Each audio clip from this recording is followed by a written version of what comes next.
नमस्कार। नागेश नारायण मिश्र, राजकीय उच्च न्यायालय पर फैजाबाद।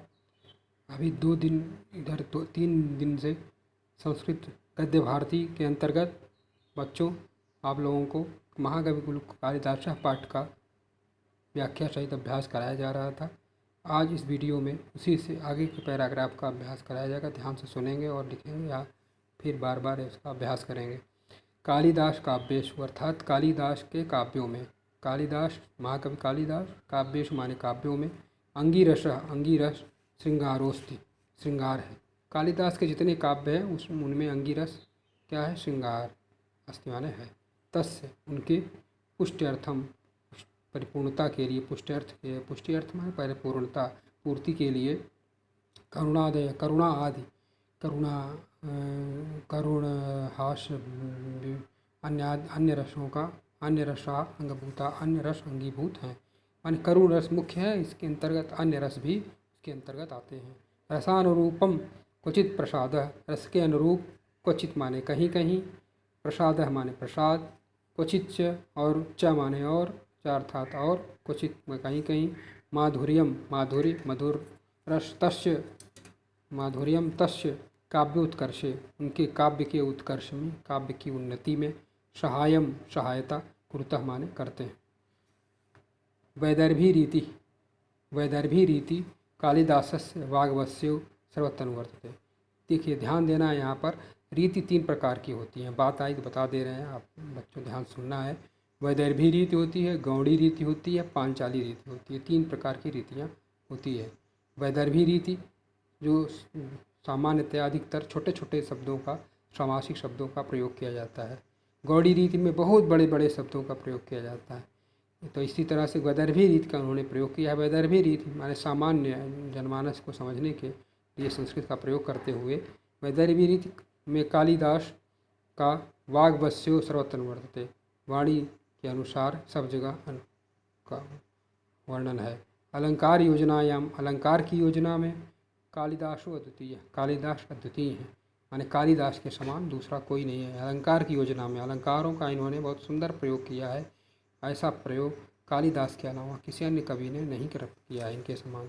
यद्यपि फिर भी लेकिन उपमा कालिदासस्य उत्युक्ति, कालिदास के लिए कहा जाता है उपमा कालिदासस्य, कालिदास को उपमा के लिए प्रसिद्धि प्राप्त है, प्रसिद्ध किया गया है।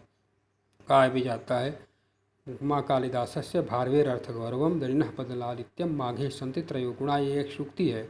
इसके अनुसार उपमा अलंकार के प्रयोग में ये अद्वितीय है, इसलिए उपमा अलंकार के लिए इनको कहा जाता है। बाकी अन्य अलंकारों का भी प्रयोग किया गया, लेकिन उपमा अलंकार में सिद्ध हैं। उपमा योजनायाम में, उपमा की योजना में, उपमा अलंकार के प्रयोग में कालिदासस्य, कालिदास के वैशिष्टम आख्याति, विशिष्टता प्राप्त प्रसिद्ध है, विशिष्टता प्राप्त है। तथापि फिर भी उत्प्रेक्षा अर्थांतरन्यास, उत्प्रेक्षा अलंकार, अर्थांतरन्यास अलंकार आदि जो अलंकार हैं और भी अन्य अलंकार हैं, उनका विनियोग है। विनियोग माने मिलना, मिला जुला रूप। तेन अतीव सहजतया कृता, उन्होंने बहुत ही सहजता से किया है। कालिदास जी ने अन्य अलंकारों की भी उपमा की प्रसिद्धि होने के साथ साथ उपमा के तो मर्मज्ञ हैं, उपमा के प्रयोग में तो सार्थक प्रयोग उपमा सिद्ध हैं, फिर भी इसके अतिरिक्त उन्होंने अन्य अलंकारों का भी बहुत सरलता से प्रयोग किया है। कालिदास की नाट्यकृतिषु, नाटक रचनाओं में विशेषतया शाकुंतले अभिज्ञान, शाकुंतल में वस्तु विन्यास, अनुपम चरित्र चित्रण सर्वथा अनवद्य, हम हर प्रकार से अनवद्य संवाद शैली, मान हर प्रकार से समझने योग्य संवाद शैली, प्रकाशन में कालिदासस्य वैशिष्ट्यम अस्ति, कालिदास की विशिष्टता है।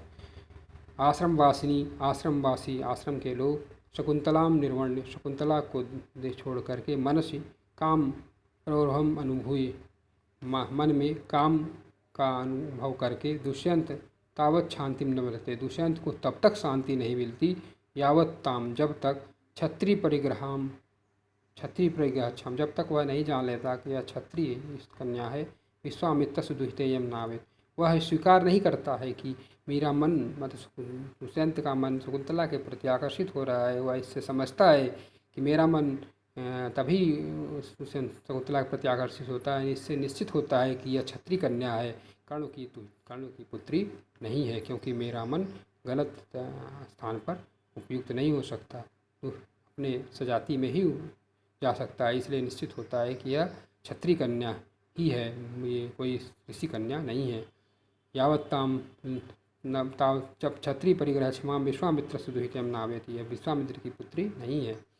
कण्वस्य अनुज्ञाम बिना, कण्व के आज्ञा के बिना गंधर्व विधिना कृता विवाह, गंधर्व विधि से किया हुआ, गंधर्व विधिना अर्थात गंधर्व विधि से कृता माने किया हुआ विवाह, भाव अपि माने दोनों के लिए भी, तावत प्रदादयति तब तक, तावत माने तब तक, प्रदादयति माने पीड़ा प्रदान करता है, पीड़ित करता है, यावद एकतः जब तक एक तरफ से शकुंतला मारीच के आश्रम में तपश्चारणेन तपस्या करने हेतु अवज्ञाजनितम कलुषम न क्षालयन्ति, अवज्ञाजनित कलुष को दूर नहीं कर लेती।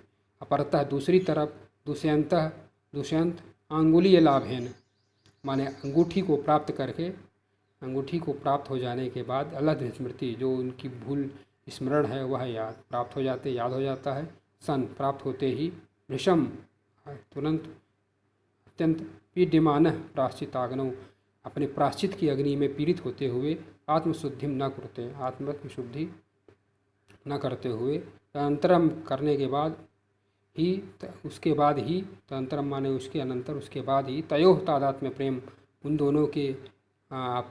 दोनों का आपस का प्रेम निष्कलुषम बहुत निष्कलुष होता है, निष्कलंकित होता है। पुत्रोपलब्धौ न परिणमते, पुत्र के लब्ध और च माने अर्थात और पुत्र लब्धौ परिणमते, वह जो निष्क्लेश है वह पुत्र की प्राप्ति में परिणत हो जाता है। भरत जैसे पुत्र की प्राप्ति के बाद ही पूर्ण होता है, माने उसकी परिणति होती है भरत जैसे पुत्र की प्राप्ति। इसी के साथ आज का वीडियो यहाँ पर रखते हैं। इतना बार बार ध्यान करके पढ़ करके अभ्यास करेंगे। पुनः कल नए वीडियो के साथ प्रस्तुत होंगे। नमस्कार।